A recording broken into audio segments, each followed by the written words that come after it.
May gagawin tayo siyang Reno 8. Ang gagawin natin dito ay implant guys. Ito yung CPU niya, tatanggalin na natin. Tatanggalin natin itong CPU, lilipat natin yung CPU ng customer kasi yung unit niya galing sa basa.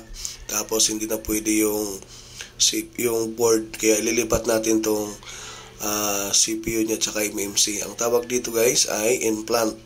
So bumili yung may-ari ng board, tapos ang tatanggalin natin ay yung CPU nito para ilipat yung dati niyang CPU kasi yung pinagawa niya ito sa iba. Ang sabi ng kapwa-tech natin, dahil yung board talaga ay wala ng pag-asa, nga lang binunot niya yung CPU, hindi niya kayang ilipat dito sa isang board kasi itong board na to ay buhay, binili na may-ari na as in good talaga, walang sira. Pero tatanggalin lang natin yung CPU dahil ang habol na may-ari dito yung mga files. Ililipat natin yung CPU na may-ari dito. So itong laman na to, itong CPU na to tatanggalin natin ay walang laman. Yung ibabalik natin dito, yung CPU na galing dun sa isang board na tinanggal ng technician. Nga lang ay nandun nakasave yung mga files.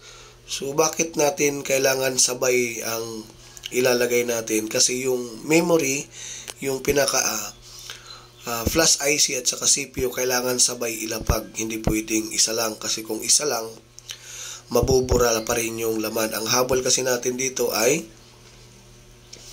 bubuhayin natin, kukunin natin yung mga laman ng files. Kaya sabay natin bubunutin yung CPU at saka MMC, tapos ilipat ko yung CPU at saka MMC na galing dun sa pinagbaklasan, ilalagay natin dito. So ito po yung tinatawag natin na implant para masave lang natin yung mga laman. Ayan, natanggal na natin guys.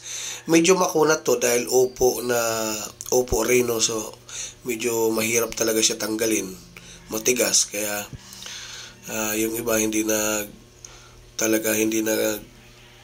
angas na mabaklas dahil mahirap talaga siya guys. Pinakamatigas ito na board. Kaya ang may payo ko talaga kung magbaklas kayo, ingat talaga. So gumamit tayo ng 350 degrees na hot air para mapalambot natin yung IC. So ito yung pangalawang bunot natin guys ay yung MMC. Iba yung glue nito guys, compare mo sa mga glue ng Samsung at saka Xiaomi. So medyo matigas talaga to guys, di katulad ng mga Xiaomi malambot pag nainitan, lumalambot. Ito habang tumatagal lalong kumukunat. Yun ang mga glue ng mga Oppo talaga. Kaya bihira ka makita ng mga Oppo na namamatay kusa. Kadalasan talaga matitibay yan. So walang history ang kaunti ang history ng Oppo na biglang nag-shutdown.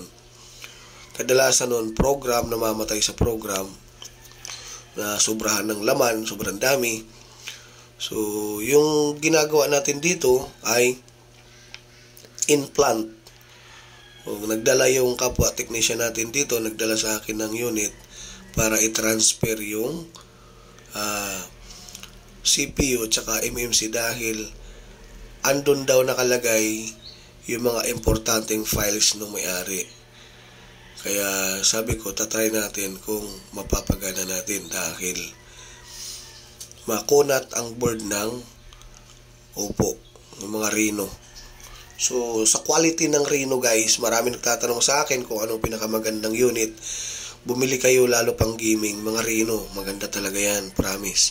Kasi marami na tayong history ng mga auto deadbot. Kadalasan mga Xiaomi kasi naglalabas sila ng mga firmware na update na pamatay. So dito sa mga Oppo at saka Vivo, yan magaganda yan, magaganda quality ng mga update nila, hindi nagkakaroon ng conflict, hindi nagkakaroon ng error. Kaya yan may papayo ko guys. Medyo matagal din ako hindi naka-upload guys, gawa ng lahat ng record ko ng video nandun sa hard disk ko. Yung hard disk ko nag-corrupt, nasira. Kaya ngayon lang tayo ulit nakapag-upload. Dahil yung mga record ko na video sobrang dami. Ang problema, hindi ko na-recover dahil nasira yung hard disk, bumigay. Kaya panibagong ipon ulit ng video guys. Sa mga nagtatanong sa akin bakit di ako makakasagot sa Messenger, pasensya na kayo guys dahil marami talaga akong ginagawa at saka mahirap itong mga ginagawa ko. Meron akong iniwang number, mag-text lang kayo o tumawag. Pag libre ako, makakasagot talaga ako. Hindi ako basta-basta nakaka-open ng FB page ko, gawa ng mahirap yung mga trabaho, puro mga hardware. Sa isang CPU lang, umaabot tayo ng 3 oras. Lalo pag masilan yung board, hindi tayo basta-basta nakakahawak ng cellphone. Gawa ng mas priority natin yung maggawa. Kasi kung lagi ako nakahawak ng cellphone, wala ako matatapos na trabaho. Yung mga nagtatanong naman guys na kung paano magpagawa, kontakin nyo lang ako sa number. Sa mga nagtitiwala lang, pero sa mga hindi nagtitiwala, wag na kayo magpagawa. Ganun lang guys. Kasi yung iba, minsan, pag hindi na-replyan, nagagalit kasi hindi na raw nagre-reply, hindi scammer daw. Yun ang inaano ko guys. Kung wala kayong tiwala sa tao, marami manggagawa. Diyan na lang pagawa sa inyo. Yun lang na pinakasimple doon. Marami manggagawa. Tingnan nyo sa lugar nyo kung mayroong manggagawa. Doon nyo na paggawa. Kasi para wala kayong tamang duda, kung may mga duda-duda kayo, dyan mo mismo sa inyo, marami namang gumagawa. Yun ang pinaka-importante. Mahirap kasi yung nagpapagawa ng puro duda. Mahirap yun guys. Ako din, hindi rin ako nagtatanggap na yung nagdududa, hindi lang ma-replyan, nagdududa na marami na sinasabi. So, hindi naman kasi madali itong trabaho na to. Yung trabaho na to, pag nakahawak ako ng hot air, nakaupo ko sa upuan ko, dire-diretso na, hindi na ako sumasagot ng mga tawag text. Ayan, lagi kong sinasabi talaga lagi, pasensya na kayo. Kasi makakahawak lang ako ng cellphone pag nagpahinga ako. Yung mga ganitong trabaho, hindi ito biro. Dahil, syempre, ang priority natin, mabuhay yung unit, na sana maghanapan ng paraan. Yung iba, pag hindi nabuhay, ibig sabihin, sira na ang board, o sira yung CPU. Kasi lahat naman nagagawa ng paraan, basta meron tayong option na pamalit. Yun yung pinaka-importante. Tulad nito guys, ang motherboard nito ay lata na ng tubig, nabasa ito sa tubig. Ngayon, binigay sa akin ng technician na binunot niya yung CPU.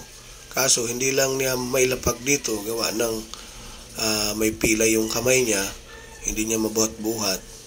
Kaya sabi niya kung pwede sa akin na lang pagawa. Sabi ko wala namang problema, susubukan natin dahil sa lahat ng board, ang Oppo ang pinakamakunat, nag-low. Kaya pag konting mali natin dito, hindi natin mabubuhay itong board na to kung nagkamali tayo. Kaya na sinasabi ko, dapat maingat talaga. So, dito lang naman tayo nahihirapan sa Oppo dahil makunat ang motherboard. Kaya, doble yung ingat na ginagawa natin para mabuhay lang natin. Yan guys, babalik na natin siya. MMC muna unahin natin. Yung pinaka-memory. Tapos, sunod natin yung CPU. Ayan. So, I hope na maintindihan ng ibang mga nagpapagawa. Pag hindi kayo na-replyan guys, ibig sabihin may ginagawa po yon. So, automatic naman magre-reply tayo. Basta libre lang o automatic reply agad. So, pag nakasalang talaga ako, hindi talaga ako nagre-reply, hindi ako namahawak ng cellphone.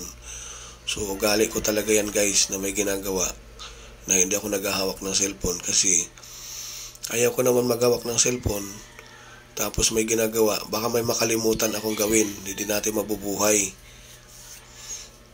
Yan.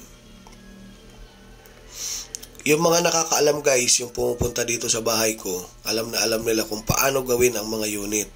So mas gusto ko pa nga kung malapit kayo, mag-walk-in kayo, tingnan nyo kung paano gawin. Kasi baka iniisip ng iba na minamagic-magic lang. Yung lahat ng nakapunta dito sa bahay, alam na alam nila kung paano gagawin. Kasi pag ako gumawa, nasa tabi sila, hindi ko pinapalayo. Mas gusto ko yung nakikita nila kung paano gawin para alam nila kung ano yung ginagawa ng technician. Hindi biro yung ginagawa ng technician na i-revive mo lahat ng laman, mabuhay lang. Yung iba talaga guys, pag hindi nagawa, ibig sabihin may mga conflict yan, may mga error. Kasi hindi naman po talaga lahat ng piyesa ay 100% na pag nirepair mo, nirebuild mo, working. Yun nga lang, mayroon talagang board, mayroon talagang piyesa na na-rebuild mo na kahit gaano kaganda, hindi talaga siya mabubuhay. Ibig sabihin, may tama na talaga yung CPU kahit maganda pa yung pagka-rebuild. Kasi mayroon nangyari sa akin guys, kahit 3 times, 4 times nabubuhay siya, 4 na beses mo siya i-rebuild, maganda yung pagkagawa, pero bumibigay talaga. Ibig sabihin, may tama talaga yung CPU pag ganun. So, ang karaniwan na ginagawa doon, implant. Tulad itong ginagawa ko, implant din ito guys.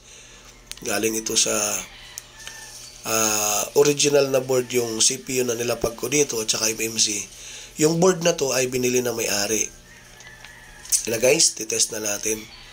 So, ibang board na to ginamit natin kasi bumili yung may-ari ng board. Nilipat ko yung CPU at saka MMC dahil ang habol nga niya yung mga files dahil pinaka-importante daw, andito daw yung mga files niya sa trabaho. Dito nakasave. Kaya, sabi sa akin nung kapwa ko technician, sana ma-recover, mabuhay. Sabi ko, susubukan natin guys kasi di pa naman natin alam. Sana working yung CPU na binigay sa atin. Ayan. Sa pag-rebuild naman, madali lang guys. Ang ano lang naman natin dito, yung pyesa. Kung working yung pyesa. Sa pag-rebuild, walang problema dahil yung gamit natin ng mga panggawa, hindi naman yung ordinary. Hindi tayo nakakasira ng mga pyesa. Ayan, nabuhay na siya guys. So, ibig sabihin, good yung CPU at saka MMC na may-ari. Ayan. Kanina walang password yon doon sa original na CPU at saka MMC nung na-test ko kanina. So ngayon, hindi natin alam kung may password yung may-ari. At least gumana, napagana natin guys, natsambahan natin na gumana. So yun lang importante, dapat yung pagbuhat ang dapat maingat para hindi malamog ang board. Ayan, may password. Ibig sabihin, working yung CPU na may-ari. So I hope na makatulong sa inyo kung paano natin gagawin. So, kung bago ko guys sa channel ko, palike na lang at saka pa-subscribe para lagi kayo ma-update sa mga upload natin. So, thank you. I hope na makita na may-ari ito. Salamat guys.